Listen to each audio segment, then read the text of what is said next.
Do you think that she's sort of got like a super nanny 2.0 in her where she will take on a new character in the United States where she's running around sort of saying, clean your room, I order you as ex-former princess, clean your... Like, because, okay, she gives the interview, there's a little bit of coin there, but if you're losing $1 million on your house, there's got to be a 28th act here, isn't there? There's got to be. There could be the super nanny. She sounds like she'd be a good dominatrix, okay? Who knows what she's going to do? The bottom line is that she knows where the bodies are buried, okay? And Paul, she's obviously, had books out before about her life, and she's done interviews about being a royal and then an ex-royal. So she's no stranger to publicity and the media spotlight.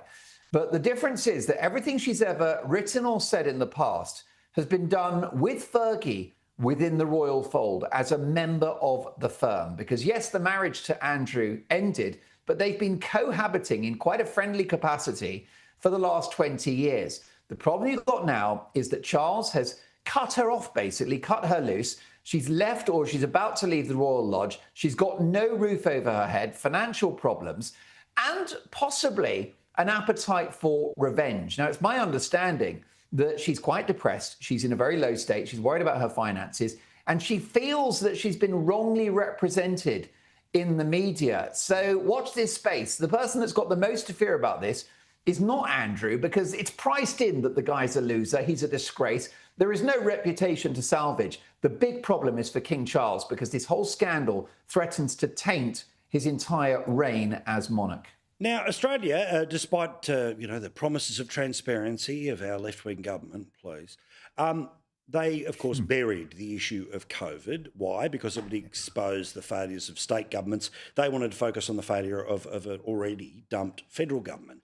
Now, in the UK, you were going through quite a long, torturous process of continuing to talk about it, having an inquiry, having experts, but rather than coming back and saying, well, hang on, did we go too hard? Essentially, it said they didn't go hard enough at the start because, of course, that is all a way of blaming the former government rather than setting the rules for future pandemics. And Boris Johnson, the former Prime Minister, is not happy.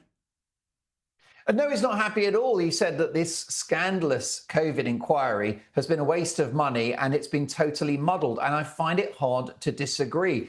This inquiry that cost $400 million for the establishment to pat themselves on the back and say, yeah, it made perfect sense to have a Communist Party-inspired policy of lockdowns to destroy the economy, to create a generation of damaged kids who couldn't go to school, to create a tsunami of mental health problems, and in the UK, an NHS waiting list of 9 million people. But no, this expensive inquiry says, well done, everyone. All we needed was more of the same. And as you mentioned, the line from this inquiry is that if we'd gone into lockdown a week earlier, somehow everything would have been rosy in the garden. Now, I watched with great interest, Paul, during the pandemic about what was happening in Australia, which basically kind of, closed the border, and it was really, really tough for people's civil liberties, the impact on the economy. We had the same in the UK.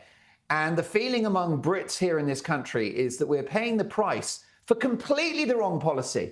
Now, don't get me wrong, COVID was the most awful disease, a very, very nasty virus. But in the history of the world, we've never stopped a seasonal respiratory virus, which is what COVID was. It's never been done successfully. And yet somehow the arrogance of the state thought that we can pay people to stay home and somehow we will arrest the spread of this pathogen. It didn't happen. And now you've really got a broken country as a result.